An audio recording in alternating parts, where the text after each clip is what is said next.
जादुई मुर्गियां। गांव से काफी दूर, गांव के एकदम बाहर, एक दिन एक बहुत अच्छा संत भ्रमण कर रहा था। संत के मन में एक ऐसी जगह की तलाश का विचार था जहां पर वो आराम से अपना ध्यान लगा सके।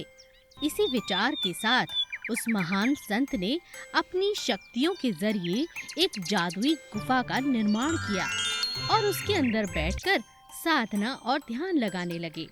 इस गुफा के बारे में गांव या आसपास की किसी भी इंसान को नहीं पता था, बल्कि गांव के लोग उसी गुफा के आसपास अपने जीवों को वहां सैर कराने के लिए ले आया करते थे। एक दिन चंदा भी अपनी 5 मुर्गियों को वहां सैर कराने के लिए लेकर आती है। चलो चलो चलो चलो चलो, आज घर पर नहीं, आज तो हम बाग में जाएंगे, गांव से दूर वाले बाग में। यहाँ तो तुम किसी न किसी के घर में घुस जाती हो, यहाँ किसी के खेतों में। चलो वहाँ चलकर जितना मन करे उतनी दौड़ लगाना, मुझे भी बहुत अच्छा लगता है वहाँ जाकर। चंदा अपनी सहेली जमुना को भी साथ में लेती है और 5 मुर्गियों को लेकर उस जगह पर पहुँच जाती है।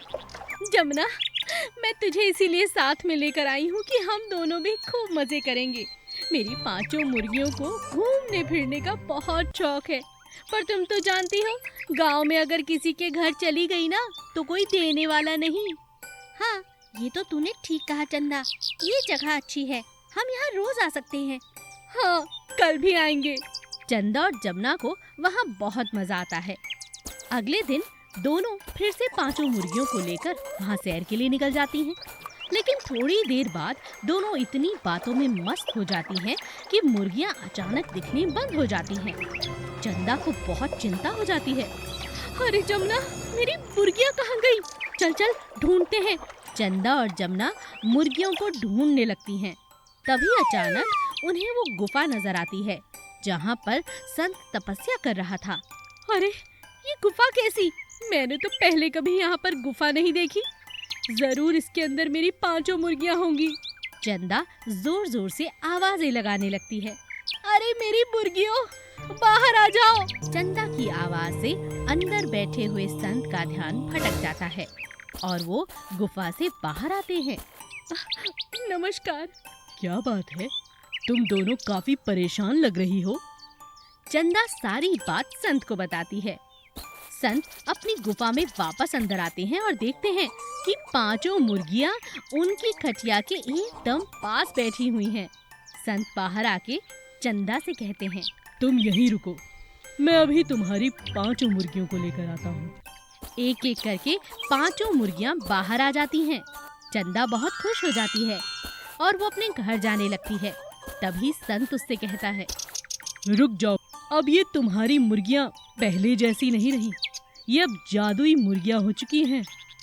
इनके आम अंडे नहीं, सोने के अंडे आएंगे। जाओ, लेकिन किसी को इस बारे में मत बताना। ठीक है बाबा। चंदा अपनी 5 मुर्गियों को लेकर घर आ जाती है और अब वो बहुत धनवान बन जाती है। गाय का साइकिल रेस। प्रेरणा अपनी प्यारी सी गाय को लेकर पास वाले मेले में जाती है। गांव के पास ये मेला खास तौर पे जानवरों के लिए रखा गया था।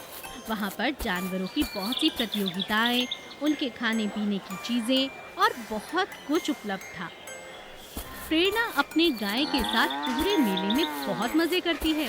कभी वहाँ पर आइसक्रीम खाती है, कभी अपनी गैया को नए नए तरह के पकवान खिलाती है। तभी अचानक वो देखती है कि एक साइकिल प्रतियोगिता हो रही है और जहाँ पर ऐसी घोषणा हो रही थी कि सुनो सुनो सुनो, आसपास से आए हुए गाय और उनके मालिकों, बहुत गौर से सुनो। आज की ये प्रतियोगिता बहुत खास है। हमारे पास बहुत बढ़िया कंपनी की साइकिल हैं। इस बार हम गाय के साथ साइकिल की प्रतियोगिता करवाएंगे। सभी लोग ये बात सुनकर हैरान रह जाते हैं। तभी प्रेरणा उस आदमी से पूछती है, अरे अरे भैया, कैसी बातें कर रहे हो? गाय कोई साइकिल चलाती है भला? कैसी अजीब बात कर दी आपने। अरे अरे अरे शांत हो जाओ प्रेरणा, ध्यान से सुनो मेरी बात।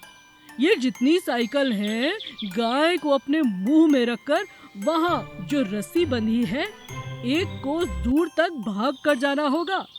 जो गैया के मुंह में साइकिल रह गई तो वो साइकिल तुम्हें मिल सकती है। अरे सच? अरे अरे गैया, ये प्रतियोगिता तुम जीत जाओ।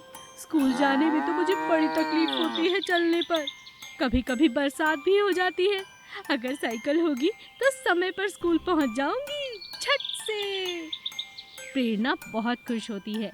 प्रतियोगिता में और भी गायें थी जो बहुत हट्टी कट्टी और तंदुरुस्त दिख रही थी। प्रेरणा थोड़ी सी घबराती है, मगर वो अपनी गैया के कान में कहती है, सुन मेरी गैया, अगर हार भी गई तो कोई बात नहीं, परेशान मत होना। साथ वाली गाय को देखकर तो मुझे घबराहट ही हो रही है। तुम तो उसके आगे कुछ भी नहीं, इतनी हट्टी कट्टी है वो। प्रेरणा की गैया बहुत समझदार थी। वो चुपचाप मुस्कुराती है और प्रतियोगिता में भाग लेने के लिए बहुत उत्सुकता से आगे बढ़ जाती है। जैसे ही प्रतियोगिता शुरू होती है, शुरुआत में तो प्रेरणा की गैया बहुत पीछे रह जाती है, लेकिन धीरे धीरे उसकी दौड़ बढ़ जाती है और वो प्रतियोगिता जीत जाती है। प्रेरणा की खुशी का ठिकाना नहीं रहता। अरे वाह मेरी गैया, कमाल हो गया, हमें नई साइकिल मिल गई। सच में तू सबसे अनोखी, सबसे सुंदर और सबसे शक्तिशाली है। सुंदरपुर गांव में एक बहुत बड़ा सेठ अपनी पत्नी के साथ रहा करता था, लेकिन उनका एक ही दुख था।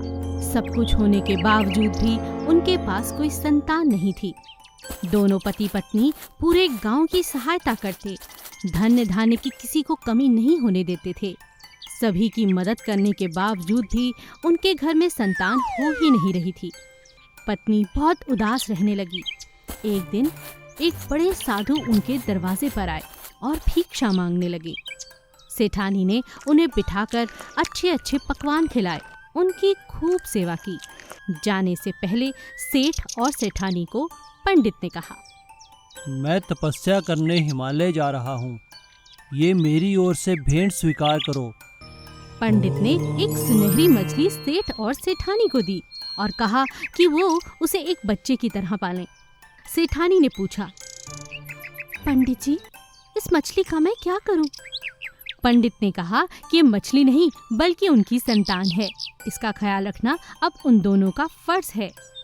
पंडित के जाने के बाद पति पत्नी ने उतना ही प्यार उस मछली को दिया जितना वो अपनी औलाद को देते। धीरे धीरे मछली बड़ी होने लगी।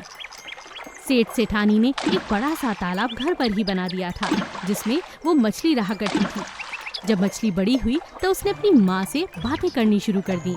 यह चमत्कार देखकर पति पत्नी हैरान थे कि वो बोल सकती थी। एक दिन मछली ने अपनी माँ से कहा, माँ, अब मैं शादी करना चाहता हूँ। क्या अकेले ही इस तरह तालाब में रहूँगा? मेरे कोई दोस्त नहीं है, कुछ करो ना माँ। सेठानी सेठ से कहकर बहुत सारी शहर से मछलियाँ मंगवाती है और उसे उस तालाब में रख छोड़ती है। अब तालाब में बहुत सी मछलियाँ थीं। मछली एक राजकुमार की तरह खुशी खुशी रहने लगा। अब उसके दोस्त भी थे और उसकी एक सहेली भी थी जिससे वो शादी करना चाहता था। यह बात जब उसने अपनी माँ से कही तो माँ पिता बहुत खुश हुए और दोनों ने उनकी झट से शादी कर दी। लेकिन एक चमत्कार हुआ। शादी करते ही मछली और उसकी साथी सहेली दोनों लड़का और लड़की में बदल गए। यह देखकर सेठानी हैरान रह गई। अरे ये क्या जी, देखा तुमने? अरे ये मछली मेरा प्यारा राजकुमार जैसा बेटा, ये तो लड़का है। पंडित जी ने ठीक ही कहा था। मैंने अच्छा किया जो उनकी बात मान ली। हम दोनों को उनका शुक्रिया अदा करना चाहिए। उनका ध्यान करिए और शुक्रिया अदा करिए। सेठ और सेठानी बहुत खुश हो गए और उन्होंने वर वधू को आशीर्वाद भी दिया और पंडित को याद करके उनका धन्यवाद किया।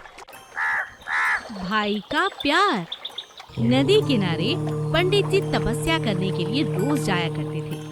वहाँ उन्हें हर रोज नदी के पास एक काले रंग का कौवा दिखाई पड़ता था। कौवा बिल्कुल भी गाय गाय नहीं करता था। बल्कि चुपचाप पानी की तरफ लगातार देखता ही रहता था। स्वामी की नजर हर रोज उस पर जाती और वो सोचते, क्या बात है, ये कुछ कहता क्यों नहीं, चुपचाप यूं ही बैठा रहता है। जरूर कोई बात है, आज मैं इससे पूछ ही लेता हूँ। क्या बात है कौवे, तुम हर रोज यहाँ आकर उदास क्यों बैठ जाते हो? पंडित जी, यहाँ पर मेरी पत्नी डूब कर मर गई और उसे बचाने के पीछे मेरा भाई भी मर गया। उन दोनों की याद में यहाँ बैठता हूँ। अब मेरा दुनिया में कोई नहीं, कहाँ जाऊँ, क्या करूँ, कुछ समझ में नहीं आता। दिल तो चाहता है इस नदी में डूबकर जान दे दूँ। ऐसी बातें नहीं करते। मैं यहाँ रोज बैठकर तपस्या करता हूँ पंडित जी, जैसे आप करते हैं। जानते हैं, देवी माँ ने मुझे दर्शन भी दिए हैं और उन्होंने कहा है वो मेरी हर इच्छा पूरी कर सकती हैं, मगर मेरी पत्नी और भाई को वापस नहीं लौटा सकती। मैं समझ सकता हूँ कौवे, तुम आराम से बैठो और अपनी साधना करो। मैं भी यहाँ साधना करने ही आता हूँ। यहाँ का शांत माहौल मुझे बहुत आकर्षित करता है। पंडित आराम से वहाँ बैठकर साधना करने लगते हैं। एक दिन तेज तूफान आता है। पानी की लहरें जोर जोर से ऊपर उठने लगती हैं। पानी इतनी तेज आ जाता है कि पानी ऊपर से आकर स्वामी को बहा कर ले जाता है। ये बात कौवा देख लेता है। कौवा उड़कर पेड़ के ऊपर पहुंच जाता है, मगर स्वामी डूब चुका था। हे माता, ये क्या? स्वामी तो बहुत अच्छे कर्म करने वाले इंसान थे, उन्हें आपने क्यों ले लिया? आपने मुझे वरदान दिया था ना कि मैं किसी के लिए भी कुछ मांग सकता हूँ। मैं चाहता हूँ स्वामी पंडित को आप वापस लौटा दें।